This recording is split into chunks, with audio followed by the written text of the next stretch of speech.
Sin lugar a dudas, Nintendo Switch ha marcado un antes y un después en la serie The Legend of Zelda. No solo se ha expandido su esencia jugable, también ha llamado la atención de un nuevo público, ya sea con los juegos más recientes o con otras facetas del universo de la saga, presentes en relanzamientos, remakes, colaboraciones o spin-offs. Curiosamente, es en estos productos aparentemente secundarios donde se había refugiado una de las grandes deudas pendientes de la serie principal, el de permitirnos tomar el papel de la princesa que da nombre a la saga. Por lo que me parece casi profético que sea Grezzo, el estudio desarrollador de varios remakes de la serie, el responsable de darle el broche de oro a esta etapa tan importante para este pilar de Nintendo, con una entrega a medio camino entre lo experimental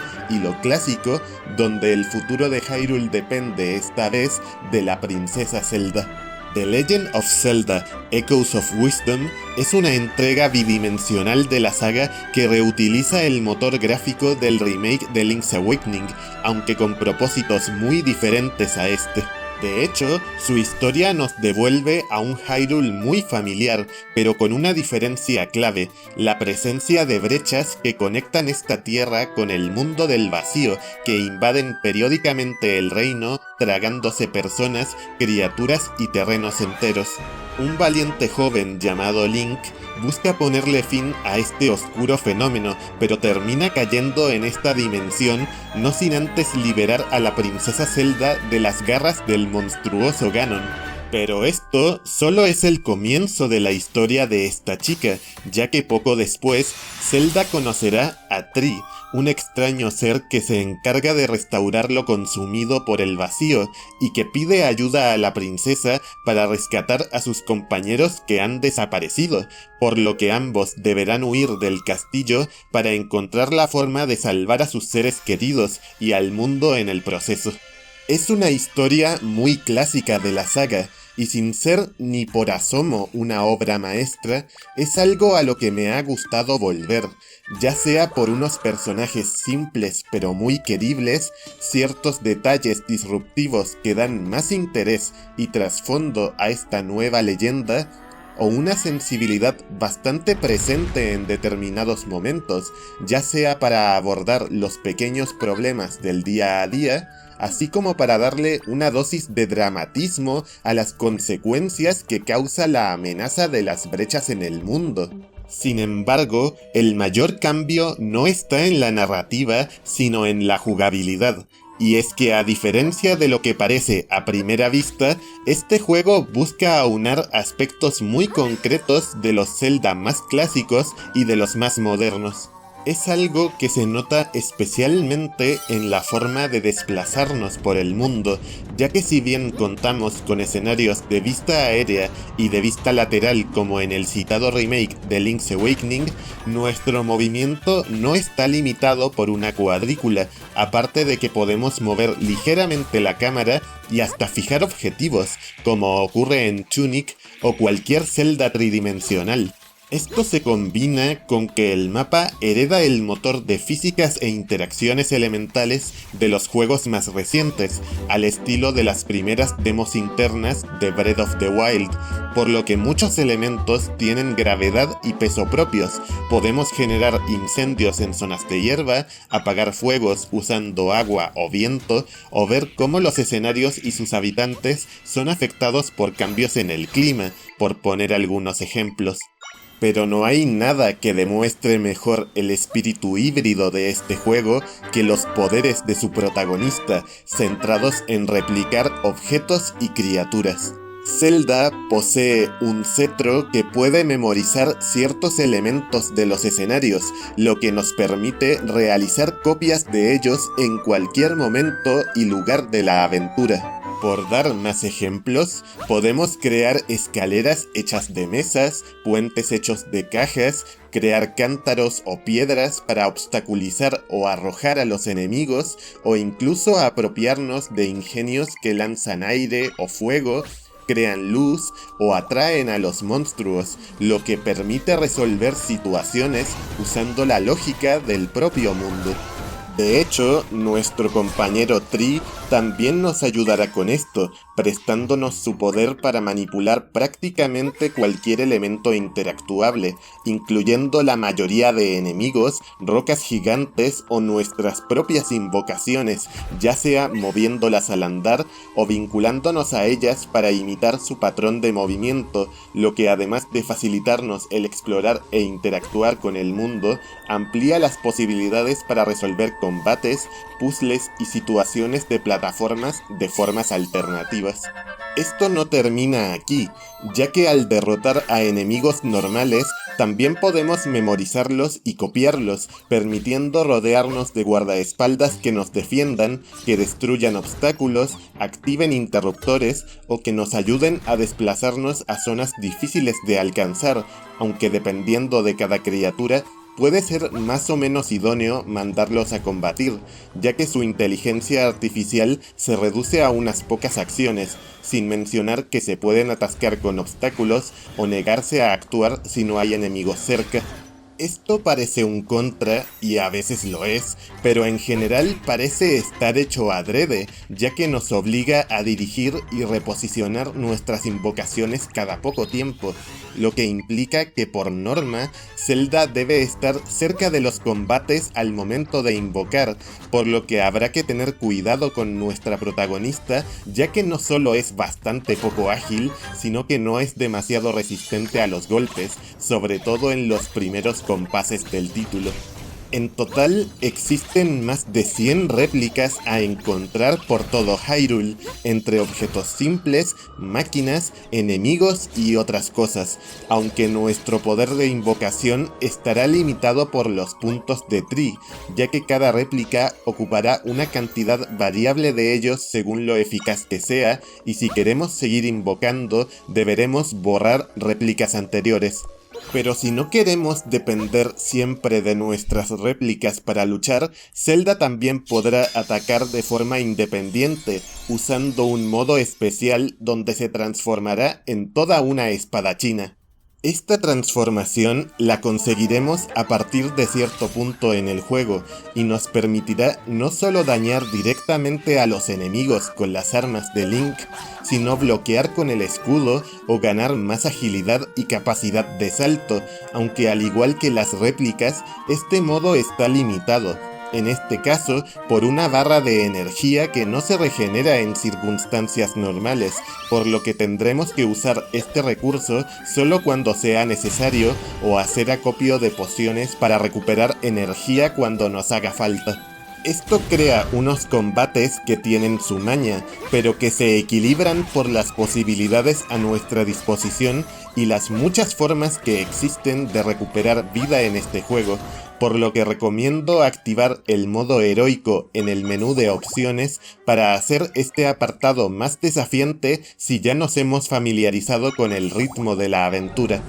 Y si lo que ya he contado no te parece suficiente, tengo que sumar el hecho de que la progresión de Echoes of Wisdom es muy abierta, ya que tras los primeros compases del juego podemos ir a cualquier lugar de Hyrule casi con total libertad, y aunque hay retos y sobre todo mazmorras que se desbloquean de forma progresiva según avancemos en la historia, la sensación de descubrimiento al encontrar situaciones, personajes y nuevos elementos y enemigos que mimetizar da mucho de sí, siendo en general un viaje muy entretenido y que tarda en dejar de sorprender. A su vez, hay varias actividades opcionales, como búsquedas, desafíos de combate, puzzles y minijuegos que nos recompensarán con rupias, nuevas réplicas u objetos de mejora como accesorios equipables, piezas de corazón o trozos de mineral que mejoran nuestro modo espadachina. Mención especial a dos tipos de recompensas, como son los ingredientes, que podemos mezclar de dos en los mercadillos Deku para obtener pociones con todo tipo de efectos, siendo esto una versión simplificada del sistema de cocina en Breath of the Wild y Tears of the Kingdom. Y por otro lado, los trajes, que nos permitirán cambiar la apariencia de Zelda y que son esenciales para completar ciertos encargos secundarios.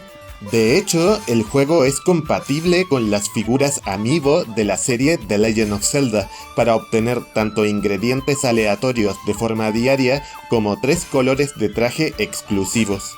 Pero no todo es redondo en la aventura de Zelda, ya que si bien el control es bueno, tiene puntos mejorables como el menú de selección de réplicas, heredado de los últimos juegos en 3D, o el fijado de rivales, que se dirige con el segundo stick y no es del todo intuitivo, aunque sin duda uno de los temas más relevantes a comentar aquí es el regreso de las mazmorras clásicas de la saga, que aunque es un cambio de registro que se agradece, el número de estos templos es algo escaso, su duración suele ser corta y su dificultad es bastante asequible en la mayoría de ellos, estando sus desafíos enfocados en derrotar enemigos y encontrar la ruta de salida de cada habitación mediante nuestras habilidades de copia. Y si bien no contamos con pistas explícitas de qué hacer y hay algún que otro puzzle que nos haga pararnos a pensar, claramente estos son la excepción, no la norma, por lo menos en estas instancias, ya que los acertijos más desafiantes se reservan para las búsquedas opcionales. Sin embargo, aquí también debo resaltar 2 aspectos concretos de las mazmorras, siendo el primero sus jefes, que aunque reconocibles de otras entregas de la saga, son muy variados, tanto en aspecto como en mecánicas de combate, además de que sus puntos débiles no son tan obvios en varios casos, siendo la forma de derrotarlos algo con lo que también vale la pena improvisar. El otro aspecto llamativo de las mazmorras es la forma de llegar hasta ellas, teniendo que entrar directamente al mundo del vacío y atravesar una serie de escenarios caóticos combatiendo enemigos y plataformeando a través de elementos dispersos por el vacío, siendo zonas con desafíos originales y que pueden dar más de una situación donde tengamos que usar nuestras invocaciones de manera ingeniosa para avanzar, aunque con el tiempo se pueden hacer repetitivas.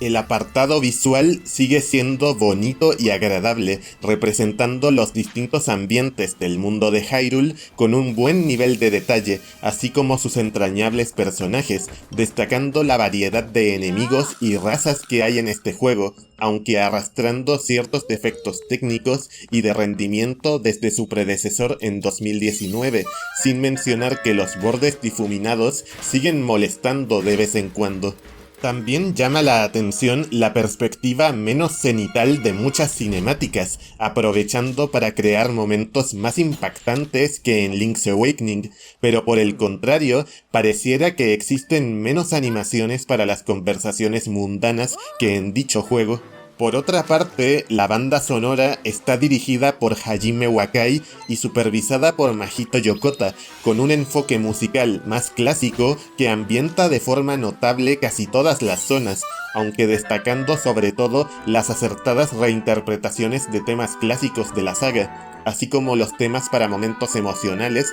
o combates importantes, que resultan bastante carismáticos. Los sonidos ambientales y los ruidos que emiten los distintos personajes también cumplen, aunque se echa en falta aunque sea un amago de voz para Zelda o Link al hablar. Eso sí, los textos están traducidos de manera impecable al español castellano y latino.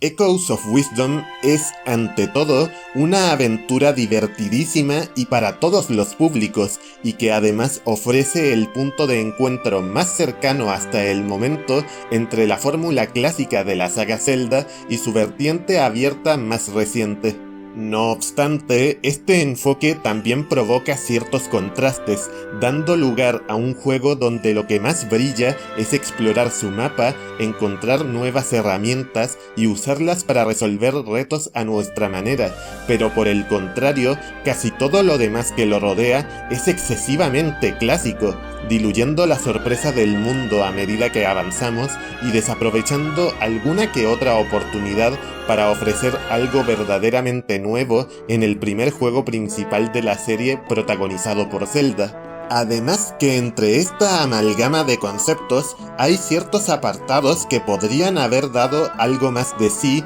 con un enfoque más centrado o desafiante, Pero aún con esas carencias, es un juego de 20 a 30 horas que recuerda a tiempos más simples con toques de modernidad y simpatía, y con ideas brillantes que nos hacen preguntarnos, ¿qué será de Zelda en el futuro?